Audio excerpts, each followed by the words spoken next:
జగన్మోహన్ గారు దృష్టికి తీసుకెళ్లారు.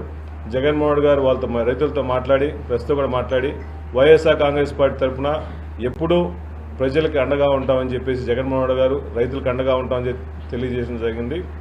దాంతోపాటుగా ఈరోజు ఇంత భారీ ప్రోగ్రాం జరుగుతుంటే జగన్మోహన్ గారు రైతుల సమస్య మీద తెలుసుకొని పొగాకు రైతుల కోసం అండగా ఉండడం కోసం ఈరోజు పొదిలి వేలం కేంద్రానికి వస్తుంటే కావాలని టీడీపీ నాయకులు మహిళల ముసుగులో వాళ్ళు ఈ ప్రోగ్రాం డైవర్ట్ చేయాలని చెప్పేసి కావాలని చెప్పేసి 4-5 ప్లేసుల్లో మహిళలు పెట్టి అరాచక శక్తుల్లాగా తయారయ్యేసి వాళ్ళు ఎంతకాడికి ప్రోగ్రాం డిస్టర్బ్ చేయాలి, ఈ ప్రోగ్రాం సాఫీగా జరగకూడదని చెప్పేసి కావాలని చెప్పేసి మహిళలతో చెప్పులతో రాళ్ళతో వేయడం జరిగింది.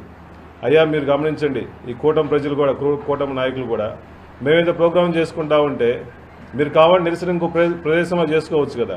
మేము శాంతియుత ర్యాలీలు చేసి శాంతియుత ప్రోగ్రాం చేసుకుంటే రైతుల కోసం రైతుల సమస్య కోసం ఈ రాష్ట్రంలో రైతులు ఇబ్బందులు పడుతున్నారు, వాళ్ళకి అండగా ఉండడం కోసం మేము వస్తే దాన్ని డైవర్ట్ చేసుకోవడం కోసం మీ పబ్లిసిటీ కోసం మహిళలను అడ్డు పెట్టుకొని రాజకీయం చేసడం ఏ విధంగా సభ అని చెప్పి అడుగుతున్నాను.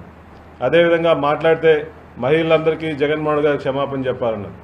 ఈ రాష్ట్రంలో కానీ దేశ చరిత్రలో కానీ రాజశేఖర్ గారి తర్వాత మహిళల్ని గౌరవించిన నాయకుడు ముఖ్యమంత్రి అంటే వైఎస్ జగన్మోహన్ తప్ప ఇంకెవరు అని చెప్పి సభాముఖంగా తెలియజేస్తున్నా. ఎందుకంటే ఆసరా కానీ చేయూత కానీ అమ్మఒడి కానీ ఇళ్ల స్థలాలు కానీ ప్లాట్లు కానీ ప్రతి ఒక్కడు కూడా జగన్మోహన్ గారి టైంలో ప్రతి అభివృద్ధి పథకం కూడా మహిళల పేరే పెట్టాడు.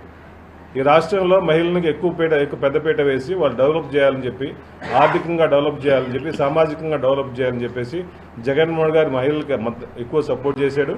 ఈరోజు ర్యాలీలో కూడా వాళ్ళు నిరసన తెలియజేస్తున్నారని తెలిసి కూడా వాళ్ళందరికీ నమస్కారం పెట్టేసి పోయిన ఘన చరిత్ర ఉన్న జగన్మోహన్ గారిని మీరు కావాలని చెప్పేసి మహిళల ముసుగులో రాజకీయం చేయాలని చెప్పి అనుకోవడం నిజంగా చాలా బాధాకరం. ఒకటే గుర్తుపెట్టుకోండి, మీ మీద వ్యతిరేకత స్టార్ట్ అయింది. ఈ వ్యతిరేకత ఈ ప్రకాశం జిల్లాలోనే ఈ రైతులందరూ తెలియపరిచారు. దాన్ని తట్టుకోలేక దీన్ని డైవర్ట్ చేసుకోవడం కోసం నానా రకాలు పెడుతున్నారు. దయచేసి కూటమి నాయకులకు దయచేసి ఆపండి, ఇటువంటి చర్యలు ఆపండి.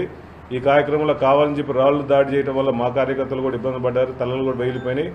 వాళ్ళు కావాలని చెప్పి ఈ శాంతి పద్ధతులని ఇబ్బంది చేసుకోవడం కోసం మేము పెట్టిన ప్రోగ్రాం డైవర్ట్ చేసుకోవడం కోసం ముందు వాళ్ళు ఇవన్నీ పెట్టారు. అసలు వాళ్ళే మహిళలు రాకపోతే శాంతియుతంగా ర్యాలీ బాగా చక్కగా జరిగిపోయేది.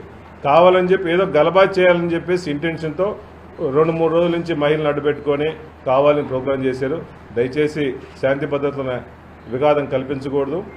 ఈ జగన్మోహన్ గారు మొట్టమొదటి నుంచి కూడా రైతుల కోసం అండగా ఉంటాడు, పొగాకు రైతుల కోసం అండగా ఉంటాడు. ముఖ్యంగా మహిళలకి గౌరవించే నాయకుడు ఒక మాజీ ముఖ్యమంత్రి అయినా మహిళల్ని గౌరవించే నాయకుడు జగన్మోహన్ గారు తప్ప ఇంకెవరు లేరు. కాబట్టి ఎప్పుడు ఈ రాష్ట్రంలో రైతుల కోసం మహిళల కోసం అండగా ఉంటామని చెప్పి తెలియజేస్తున్నాం.